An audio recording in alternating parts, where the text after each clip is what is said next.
galera, começando mais um CR Pod hoje, cara, programa mais do que especial, porque hoje é quinta-feira, 22 de maio, e ontem, quarta-feira, dia 21, a Shopify publicou o Shopify Editions Summer 25, que ela deu o nome de Horizons. Mais de 150 updates, mais de 150 novas funcionalidades na plataforma. E aí, cara, a gente tem a honra e o luxo de ter a participação hoje aqui de ninguém menos que Marcelo Fischer, líder da operação da Shopify no Brasil, que a gente quer falar um pouquinho sobre os updates que aparecem ali no Editions e para onde a Shopify está olhando, o que vai acontecer daqui para frente. Marcelo, obrigado pela presença, cara, prazerzaço ter você aqui. Que é isso, Diego, é um prazer estar aqui. Sempre quando a gente pode, principalmente convites de parceiros, de grandes parceiros como vocês, a gente faz a maior questão de colaborar e, cara, falar sobre o futuro do e-commerce, para onde a gente está indo, é algo que a gente é apaixonado, então faz todo sentido e obrigado pelo convite. Pô, cara, a gente que agradece. Eu já vou começar com uma pedrada. Agora, então, quer dizer que é só eu pedir pro Sidekick e ele constrói meu front, cara?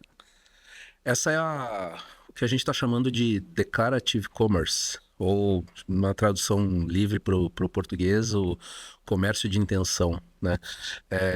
Durante muito tempo, e se a gente pegar e olhar os últimos anos assim, de construção do que a Shopify tem feito, a gente já vê umas facilidades de uso, os times de negócio com muito mais autonomia para operar, principalmente coisas que teoricamente são um pouco mais complexas no front de outras plataformas. Você olha, é muito fácil de operar na Shopify, mas desde da adoção da IA como algo core da plataforma, a gente não tinha visto algo tão significativo assim na transformação de como o futuro do e-commerce está sendo visto, né?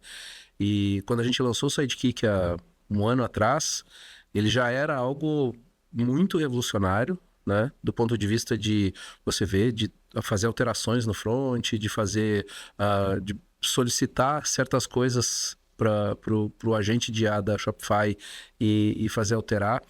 Só que o que a gente viu, não só no Sidekick, mas todo o Shopify Magic, que é a suite de IA da Shopify, disponibilizada, principalmente nesse último Editions, posiciona a autonomia do cliente, a autonomia de quem está operando uma loja num outro patamar e que muda sensivelmente a operação de e-commerce. O que a gente está vendo é literalmente isso, um copiloto, né, do empreendedor, do lojista de qualquer tamanho, para operar a loja. Então, a Shopify, o que a Shopify fez foi conectar o agente de IA, que conhece tudo de Shopify, né, e conhece tudo de vários modelos de negócio, porque a gente tem milhões de lojistas operando Shopify ao redor do mundo, com os MCP servers, conectando dados externos e transformando isso através do reasoning da IA, né, em ativo em real time pro lojista. Então, de fato, isso coloca a gestão de e-commerce num outro patamar agora. Cara, é incrível. Parece que cada vez que a gente vê a IA evoluindo, a gente vai tendo a certeza que o desafio do profissional de qualquer área num futuro próximo vai ser saber fazer prompts, saber criar um agente de IA, saber orientar o agente de IA. O Sidekick, ele não faz só o front da loja, né? O Sidekick, ele te entrega insights, te entrega análises desde que você saiba pedir, né? Então, não é só do ponto de vista de codar na plataforma, mas quem conseguir entender o poder que o Sidekick está ganhando e que ganhou nessa última edição do Summer Editions, vai entender, cara, que tem uma fonte de informação, de insights para crescer o negócio muito importante, muito significativa, né? Eu costumo dizer que quem sabe perguntar lidera os negócios, né? Então, e agora cada vez mais, né? Então, porque o que a gente tem, na verdade, com a inteligência artificial é uma ferramenta que potencializa as capacidades humanas. Essa que é a grande verdade. Apesar de a gente ter hoje uma ferramenta que elimina toda a complexidade da operação do front com o Sidekick, a gente vai continuar cada vez mais demandando inteligência de negócio, inteligência de questionamento, inteligência de construção de modelos de negócio porque por mais que a inteligência artificial consiga acelerar esse processo de construção, de conexão dos pontos, eu ainda preciso conectar os pontos, do ponto de vista lógico, cognitivo, de intuição de operação de negócio, e isso do ponto de vista humano, mas ainda tem muita capacidade. Por exemplo, a gente discutia há pouco sobre o que vai acontecer com as agências de front e o profissional de UX UI, né? Cara, vai continuar sendo demandado o profissional de UX UI, porque conhecimento do comportamento humano e de como ele opera em diversos ambientes vai continuar sendo demandado. Mas agora, como eu transformo isso e conecto com as experiências possíveis de consumo versus tendências de mercado, tendências macroeconômicas de mercado, você deve ter uma ferramenta gigantesca que vai poder unificar essas visões e me dar insights para como operar melhor o e-commerce. Cara, é outra realidade que a gente vai... Eu acabei de dizer no evento, se aquilo que nos trouxe até aqui, cara, de verdade não é mais o que vai nos levar daqui para frente. Eu acho que a gente tem um outro cenário profissional, de skills, de mentalidade, de tecnologia bem diferente para a operação de e-commerce. E é incrível ver como que a Shopify acaba liderando esse processo e meio que guiando o mercado, né? Porque as outras plataformas agora, não só de e-commerce, plataforma do que quer que seja, elas não vão poder ficar tão atrás assim, ou pelo menos não podem ir para caminhos tão diferentes, né? A tendência é que essa camada de inteligência que entrega tarefas mais densas, digamos assim, mais repetitivas, né, para IA, ou pelo menos como codar um front, por exemplo, ou buscar dado para trazer um report mais apurado. Então, a Shopify acaba liderando isso quando simplesmente coloca isso à disposição de todos os lojistas, porque não é uma coisa que a gente está falando do futuro. Se a gente entrar agora no admin da Shopify, a gente faz exatamente isso que a gente está falando aqui, pede para ela criar um front-end de uma loja nova. Eu acho que tem um ponto fundamental, óbvio. A gente está falando de uma tecnologia que ela traz uma escala muito violenta. Shopify opera em 175 países, são milhões de clientes de todos os segmentos, de todos os tamanhos, né? Desde o empreendedor independente que teve uma ideia hoje de manhã e abriu a loja no final do dia, até aquela operação global, multinacional, que demanda muita complexidade de negócio. Mas o ponto, acho que chave do negócio para olhar para o futuro e na comparação com outras tecnologias é quanto a gente se adequa à velocidade demandada pelo mercado. Eu acho que essa é a principal chave com relação a qualquer plataforma de tecnologia que está no mercado. Óbvio que o e-commerce, por ser uma ferramenta transacional, eu costumo dizer, uma plataforma de e-commerce não poderia ser alvo de discussão de negócio em qualquer empresa, porque ela é uma ferramenta transacional e que deveria habilitar a tua estratégia. Então, se a tua plataforma não está habilitando a tua estratégia, tem alguma coisa que você deveria rever. E isso vale também para as outras soluções. Eu sei que vocês trabalham muito com CRM também, e a gente sabe o tamanho da disrupção que isso está acontecendo no CRM, porque o CRM, assim como os ERPs, são ferramentas, são softwares de registro. Então, que a partir desses softwares de registro, a gente vai criando outras visões de jornadas e tudo mais. Mas o registro, para o qual ele se propôs inicialmente unificar, não está mais acontecendo no mesmo lugar. Então, o registro do dado não é mais imputado por um vendedor. Esse registro está acontecendo lá na call por uma solução de IA. Esse registro está acontecendo no PDV, numa interação do vendedor com o cliente. Então, a velocidade que o mercado exige hoje para que você capture esse dado e transforme em insight está disruptando de um jeito tão violento essas empresas que está botando em risco efetivamente elas. Então, quem não está conseguindo entregar na velocidade do mercado essas visões do que está acontecendo, eu acho que esse é o maior risco para todo mundo, né? Então, e de novo, se a tua plataforma hoje, ok, a gente está falando de e-commerce, mas pode servir para qualquer outra solução, não está servindo de habilitador da tua estratégia, isso é um ponto importante de revisão do teu vendor. E agora é impressionante para citar outros pontos que o Editions trouxe que também mudam o jogo, alguns pontos um pouco mais técnicos, por exemplo, o Flow conseguindo pegar respostas de APIs externas, então você manda um request e agora você consegue pegar esse retorno e usar para a continuação do fluxo. Isso para quem desenvolve flows um pouco mais complexos, era uma atualização super esperada que também muda o jogo, porque cara, imagina que você não precisa mais desenvolver integrações fora só porque você precisa tratar o retorno. Então, esse é um exemplo. Tem o ponto de você conseguir embedar componentes da Shopify em sites externos, cara, com poucas linhas de código ali, você tira, por exemplo, um card de produto ou uma vitrine, de repente, e coloca num site que não é Shopify, mas cria uma conexão ali através de um embed. Agora, eu queria chamar a atenção para você comentar um pouquinho o quanto que a Shopify se preocupa com o merchant, né? Com o lojista. Tem um tópico inteirinho sobre updates no admin. E o primeiro tópico o admin está mais rápido. Cara, pouca gente presta atenção nisso, mas o admin está mais rápido significa lojista, você está economizando tempo e dinheiro. Cara, qual é a plataforma que se preocupa de verdade, genuinamente com isso? Você sabe que na Shopify tem um volume considerável. A gente está falando de quase 4.500 devs, né? Engenheiros de software olhando para a plataforma, né? Então, construindo a plataforma de e-commerce que tem como missão fazer o e-commerce melhor para todo mundo em todo lugar. Então, só a missão já diz tudo, né? Daquilo que a gente está falando.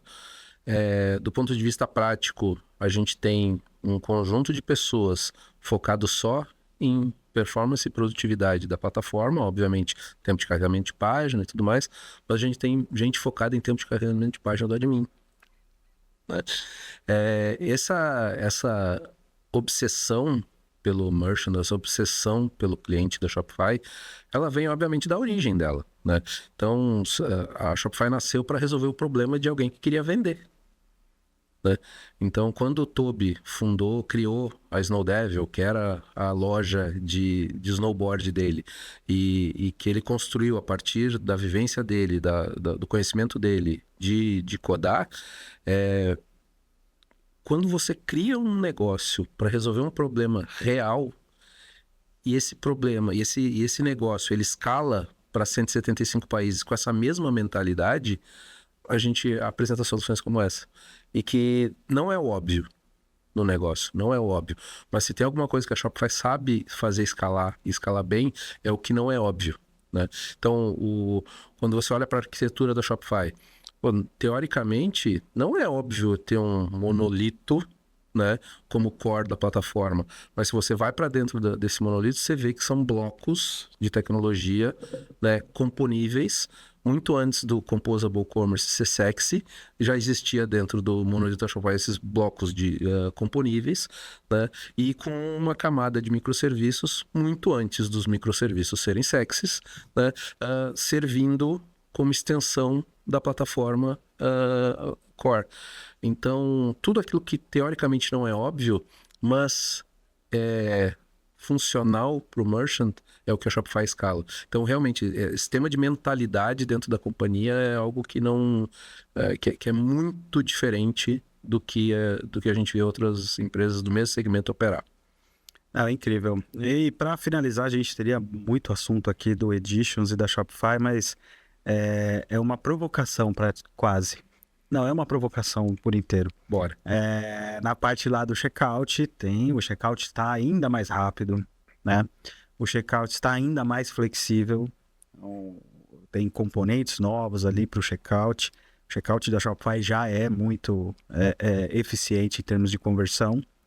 Mas o grande destaque do checkout é Shopify Payments em 16 novos países.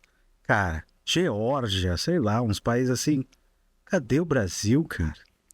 Você sabe que essa é a sina de você ser um país tão avançado e sofisticado em termos de soluções financeiras. E essa é a grande verdade. O Brasil tá, do ponto de vista, e a América Latina em geral, né?